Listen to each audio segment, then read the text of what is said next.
बड़ों को प्रणाम, छोटों को स्नेह और आशीष। मैं हूँ राजेश त्रिपाठी। स्वागत है आपका मेरे चैनल धर्म दर्पण में। आपसे अनुरोध, मेरे चैनल के वीडियो लाइक और शेयर कर दिया करें। और अगर आपने अब तक धर्म दर्पण को सब्सक्राइब नहीं किया तो कृपया इसे सब्सक्राइब कर लें। हमारे धर्म दर्पण में एक जीवन मंत्र स्तंभ है, हमारा विभाग है। उसमें हम आपको तरह तरह के ऐसे कुछ उपाय बताते हैं जिससे आपका जीवन सफल हो सके या जीवन सच्ची राह पर चल सके। तो आज हम आपको बता रहे हैं, हमारे आज के वीडियो का शीर्षक है आपका जीवन बदल सकता है ओम का जाप। हमारे धर्म ग्रंथों में ऐसे कई चमत्कारी मंत्रों का उल्लेख मिलता है जिनका जाप करने से कई तरह की समस्याओं से मुक्ति पाई जा सकती है। ओम ऐसा ही एक चमत्कारिक शब्द है, मंत्र है ये, जिसका नियम और श्रद्धा पूर्वक किया गया जाप सारे कष्ट दूर कर सकता है। अगर निरंतर इसका जाप किया जाए तो इससे आपका जीवन भी बदल सकता है।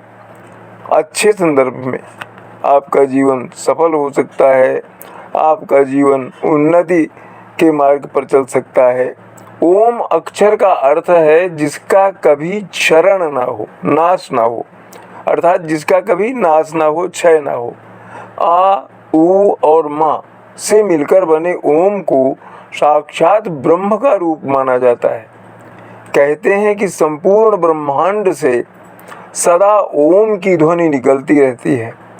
ओम को अत्यंत पवित्र और शक्तिशाली माना जाता है। किसी भी मंत्र से पहले यदि ओम जोड़ दिया जाए तो उसकी शक्ति में वृद्धि हो जाती है। किसी देवी देवता, ग्रह या ईश्वर के मंत्रों के पहले ओम लगाना आवश्यक होता है। जैसे श्री राम का मंत्र ओम रामाय नमः, विष्णु का मंत्र ओम विष्णवे नमः, शिव का मंत्र ओम नमः शिवाय प्रसिद्ध है। ऐसा भी कहा जाता है कि ओम लगाए बिना कोई मंत्र फलदायी नहीं होता। ओम अपने आप में पूर्ण मंत्र है। इसे साक्षात ब्रह्म का ही स्वरूप माना जाता है। माना जाता है कि एक बार ओम का जाप 1000 बार किसी मंत्र के जाप से महत्वपूर्ण है। ओम का एक नाम प्रणव अर्थात परमेश्वर है। तस्य वाचकः प्रणवः, ये उल्लेख मिलता है, अर्थात उस परमेश्वर का वाचक प्रणव है। इस तरह प्रणव अथवा ओम एवं ब्रह्म में कोई भेद नहीं है। ओम अक्षर है, इसका क्षरण अथवा विनाश नहीं होता। छांदोग्य उपनिषद में कहा गया है ओम इत्येतत् अक्षरः, अर्थात ओम अविनाशी, अव्यय एवं क्षरण रहित है। ओम धर्म अर्थ काम मोक्ष की का प्रदाता है। ऐसे कई प्रमाण हैं कि मात्र ओम का जाप कर कई साधकों ने अपने उद्देश्य को प्राप्त कर लिया। कौशितकी ऋषि निसंतान थे। संतान प्राप्ति के लिए उन्होंने सूर्य का ध्यान कर ओम का जाप किया तो उन्हें पुत्र की प्राप्ति हुई। ओम को ईश्वर के सभी रूपों का संयुक्त रूप माना गया है। इसके जाप से परमेश्वर प्रसन्न होते हैं। इस चमत्कारी शब्द में इतनी शक्ति है कि केवल इसके जाप से ईश्वर को पाया जा सकता है। ओम शब्द में पूरी सृष्टि समाई हुई है। इसके उच्चारण से सकारात्मक ऊर्जा जो है उसका सृजन होता है। हिंदू धर्म में मंत्रोच्चारण का बहुत महत्व है और सभी मंत्रों का उच्चारण ओम से ही शुरू होता है। हिंदू धर्म की परंपराओं के अनुसार ओम एक शब्द नहीं बल्कि ओम का पौराणिक महत्व, ओम के उच्चारण में संपूर्ण ब्रह्मांड का नाम छिपा है। ओम ऐसा चमत्कारिक शब्द है जो कुछ ही दिनों में आपकी तमाम परेशानियों को खत्म करके आपके पूरे जीवन को बदल कर रख सकता है। लेकिन इसके जाप का लाभ लेने के लिए नियमों को जानना जरूरी है। जिन्हें समय न मिलता हो उन्हें कम से कम सुबह उठकर शुद्ध होकर और रात में सोते समय शांति से बैठकर कम से कम 2 मिनट के लिए ओम का जाप करना चाहिए। इससे कुछ दिन में चमत्कारी लाभ हो सकते हैं। इसके जाप के नियम भी जान लीजिए। ओम शब्द बोलते समय हमारे गले और शरीर में एक तरह का कंपन होता है। इससे थायराइड, ब्लड प्रेशर, फेफड़ों और पेट की समस्याएं ठीक होती हैं। इसके जाप से शरीर में ऑक्सीजन जो है वो सही मात्रा और प्रचुर मात्रा में मिलती है। वैज्ञानिकों को भी मानना है कि नियमित ओम के जाप से तनाव, क्रोध और अनिद्रा जैसी समस्याओं से आराम मिलता है। ओम का जाप करने के लिए शांत जगह पर बैठें। ओम का जाप करते समय जो ध्वनि उत्पन्न होती है उस ध्वनि और स्पंदन से भी अनेक तरह के शारीरिक और आध्यात्मिक लाभ होते हैं। इसका जाप सदा शांत और कोलाहल विहीन, जहाँ शोर ना हो रहा हो, ऐसे स्थान पर करना चाहिए। ओम का उच्चारण करते समय स्वर को जितना ऊंचा रखेंगे और जितनी गहराई से इसे बोलेंगे उतना ही इससे लाभ होगा। इसका जाप पद्मासन में बैठकर करना चाहिए। पद्मासन संभव ना हो तो सुखासन में बैठकर आलथी पालथी मारकर, जैसे आमतौर पर आप बैठते हैं, कर भी इसका जाप कर सकते हैं। ओम का उच्चारण करने से पहले आसन लगाएं और पद्मासन में बैठें। इसके पश्चात आंखें बंद करके सांस खींचें और फिर पेट से ओम की आवाज़ निकालते हुए सांस छोड़ते चले जाएं। जोर से ओम का उच्चारण करने से नाभि से लेकर नासिका और मस्तिष्क तक में स्पंदन होता है। इस मंत्र के जाप के लिए प्रातः और रात्रि का समय उचित होता है। शास्त्रों के अनुसार दिन के 24 घंटों में से कुछ घंटों का समय ऐसा होता है जब ईश्वरीय शक्ति अपने चरम पर होती है। इस समय में किया गया जाप, पाठ, आराधना अधिक फल देते हैं। जब भी कोई व्यक्ति ओम का जाप या उच्चारण करता है तो एक कंपन उत्पन्न होती है जो उस व्यक्ति के पूरे शरीर को एक अनुपम अनुभव देती है। ओम का जाप करने से शरीर में प्राण शक्ति का संचार होता है। जब भी कोई व्यक्ति ओम का जाप या उच्चारण करता है तो एक कंपन उत्पन्न होती है जो उस व्यक्ति के पूरे शरीर को एक सौम्य अनुभव देती है। ओम का जाप करने से शरीर में प्राण शक्ति का संचार होता है। गोपथ ब्राह्मण ग्रंथ में उल्लेख है कि जो कुश के आसन पर पूर्व की ओर मुख कर 1000 बार ओम रूपी मंत्र का जाप करता है उसके सब कार्य सिद्ध हो जाते हैं। स्वयं भगवान महावीर ने ध्यान की अतल गहराइयों में उतर कर देखा और ओम के महत्व पर प्रकाश डाला। ओम को ओम कहा जाता है। ऊ का उच्चारण करते समय ओ पर जोर दिया जाता है और माँ का उच्चारण इसकी अपेक्षा कुछ मंद स्वर में किया जाता है। ओम, इस तरह से ओम, माँ में स्वर थोड़ा मंद हो जाएगा। इस मंत्र को ब्रह्मांड की अनाहत ध्वनि भी माना जाता है। अनाहत ध्वनि क्या है? जो ध्वनि किसी दो वस्तुओं के टकराहट के बिना उत्पन्न हुई हो उसे अनाहत कहते हैं। मैंने उसको किसी ने मारा नहीं, आहत पीटा नहीं, पीट कर ध्वनि नहीं निकाली।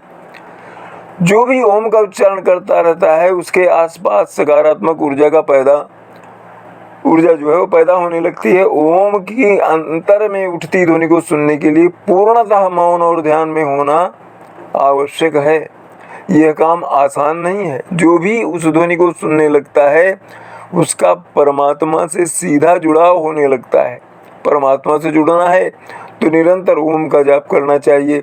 ओम शब्द को त्रिदेवों का प्रतीक भी, ब्रह्मा विष्णु महेश, इनका प्रतीक भी माना जाता है। ओम 3 ध्वनियों से बना है, आ उ मा। इन तीनों ध्वनियों का अर्थ उपनिषद में भी आता है। यह ब्रह्मा विष्णु और महेश का प्रतीक भी है। सभी मंत्रों का उच्चारण जीभ, होंठ, तालु, दांत, कंठ और फेफड़ों से निकलने वाली वायु के सम्मिलित प्रभाव से संभव होता है। इससे निकलने वाली ध्वनि शरीर के सभी चक्रों और हार्मोन स्राव करने वाली ग्रंथियों से टकराती है। इन ग्रंथियों के स्राव को नियंत्रित करके बीमारियों को दूर भगाया जा सकता है। प्रातः उठकर पवित्र होकर ओंकार ध्वनि का उच्चारण करें। ओम का उच्चारण पद्मासन, अर्ध पद्मासन, सुखासन में बैठकर कर सकते हैं। इसका उच्चारण 5, 7, 10, 21 बार कर सकते हैं। ओम का जप माला से भी कर सकते हैं। इसके जाप से शरीर और मन एकाग्र होता है, हृदय की धड़कन और रक्त संचार नियमित होता है, मानसिक बीमारियों से भी मुक्ति मिलती है, कार्य क्षमता बढ़ती है। ओम का जाप करते समय पवित्रता और एकाग्रता का ध्यान रखना आवश्यक है। ओंकार ध्वनि के 100 से भी अधिक अर्थ दिए गए हैं। यह अनादि और अनंत तथा निर्वाण की अवस्था का प्रतीक है। ओम शब्द की उत्पत्ति के बारे में एक कथा आती है। कहते हैं कि एक बार दैत्यों ने इंद्रपुरी को घेर लिया। चारों तरफ से इंद्रपुरी को घेर लिया। उनके पास बड़ी सेना थी, हर प्रकार के हथियारों से सज्जित हो उन्होंने युद्ध के लिए इंद्र को ललकारा, हमारा युद्ध में सामना करो, हम अपने बाहुबल की शक्ति से तुम्हें युद्ध में परास्त करना चाहते हैं। यदि हमसे डरते हो तो हार स्वीकार कर लो, इंद्रपुरी हमें सौंप दो। बड़ी दैत्य सेना देखकर इंद्र कांपने लगे। इंद्र सोचने लगे कि इतनी बड़ी संख्या में शत्रु के सामने कम संख्या वाले देवता क्या कर सकेंगे, ऐसे में तो इंद्रपुरी ही छिन जाएगी। अब अगर इंद्रपुरी की रक्षा करनी है तो हमें किसी देवी शक्ति से सहायता लेनी चाहिए। उनके सामने यह प्रश्न था कि दैत्यों को कैसे मारा जाए। भगवान ने सलाह दी, केवल शब्द शक्ति के देवता ओम की सहायता से ही आप सब में जो है नव प्राण और नया उत्साह संचार होगा। वही मेरी शक्ति के स्रोत हैं, आप उन्हीं के पास जाइए, उनसे शब्द शक्ति ग्रहण कीजिए। शब्दों में भी प्रचंड शक्ति भरी हुई है, उसकी साधना कीजिए। महाराज इंद्र को कुछ धैर्य हुआ। ढूंढते ढूंढते हुए ओम देव के पास पहुँचे। इंद्र ने ओम से कहा, हे भगवान के शक्ति स्वरूप ओम, आप शब्द शक्ति हैं, हम आपको अपना नेता बनाकर दैत्यों की सेना से युद्ध करना चाहते हैं। आप ईश्वर की शक्ति और सामर्थ्य के रूप हैं। आपके नाम के उच्चारण मात्र से हम देवताओं में नई शक्ति और नई स्फूर्ति आएगी। आपके नाम के प्रत्येक स्वर में प्रचंड शक्ति भरी हुई है। आपका नाम उच्चारण करते रहने से हमें निरंतर साहस का प्रादुर्भाव होगा। इस संकट के समय में हमें अब आपका ही भरोसा है। हे ईश्वर देवता, हमारी सहायता कीजिए। ओम सोचते रहे। देवताओं पर बड़ा संकट था। उन्हें वीरता, साहस, धैर्य, उत्साहवर्धक शब्दों की आवश्यकता थी। उनका आत्मविश्वास और साहस कमजोर पड़ गया था। उत्साहवर्धक शब्दों से उनके वही शरीर फिर शक्तिशाली बन सकते हैं। उनके लिए शब्दों की शक्तियों की योजना करनी होगी। देवताओं की विनय पर उन्हें दया आ गई। ओम एक शर्त पर देवताओं को दिव्य सहायता देने को तैयार हुए। सब ने पूछा, देव कहिए आपकी शर्त क्या है। ओम ने कहा, मुझे अर्थात ओम को पहले पढ़े बिना ब्राह्मण वेदोच्चारण न करें। मेरे नाम का उच्चारण सबसे पहले किया जाए। यदि कोई ब्राह्मण मेरा नाम लिए बिना वेद पाठ करे तो वह देवताओं द्वारा स्वीकार न किया जाए। ओम की सहायता के बिना दैत्य जीते नहीं जा सकते थे। अतः देवताओं ने उनकी यह शर्त मान ली। उन्होंने देवताओं की सेना का संचालन किया। पूरी सेना के सामने ओम खड़े थे। वे बोले, देवताओं, मेरा नाम उच्चारण करते करते पूरे धैर्य के साथ आगे बढ़ो। कायरता दूर होगी। आज आप अपनी शक्ति को पहचानिए। आप में दैवी शक्तियाँ सो रही हैं। मेरा नाम लेने से वे जागृत हो जाएंगी। देवताओं की सेना आगे बढ़ी। घोर युद्ध हुआ। देवताओं की सेना विश्वास भरे उच्च स्वर में ओम ओम ओम ओम ओम ओम का उच्चारण कर रही थी। उस शब्द की प्रचंड शक्ति से पूरी सेना में नई शक्ति और साहस उमड़ रहा था। वह नए उत्साह से दानवों की बड़ी सेना को काट रहे थे। थकी हुई सेना जैसे ही ओम शब्द का उच्चारण करती, वैसे ही उसे नई शक्ति फिर मिल जाती। उसकी शक्ति अक्षय हो गई थी। इस शब्द का चमत्कार संजीवनी शक्ति के समान जीवन और प्राणदायी था। युद्ध समाप्त हुआ। ओम शब्द की शक्ति के कारण देवता विजयी हुए। सब देवताओं ने ओम का जयकार किया। तब से ओम अमर हो गए। थके हारे जीवन में निराश उत्साहहीन व्यक्तियों को जीवन में नव जीवन, नई प्रेरणा और नई शक्ति देने के लिए ओम शब्द का प्रयोग प्रचलित हुआ। तो ये तो हुई ओम की महत्ता की गाथा। ओम कितना महत्वपूर्ण है, कितनी व्यक्ति के चेतना और उसमें शक्ति जागृत करता है। ये तो आज हमने ये प्रसंग आपको सुनाया। और इसी तरह के प्रेरणाप्रद कुछ और वीडियो लेकर आगे आपसे हम मिलते रहेंगे। आप देखते रहिए हमारे इस चैनल धर्म दर्पण को। और जो कोई भी कमेंट्स अगर कुछ हो, टिप्पणी हो, आपकी प्रतिक्रिया हो, तो आप मेरे कमेंट सेक्शन में दे सकते हैं कि भाई इसमें ऐसा कीजिए, इस तरह से कीजिए, या इसकी कथा सुनाइए। तो आज के लिए तो इतना ही। मिलते हैं अगले किसी वीडियो में। नमस्कार, प्रणाम।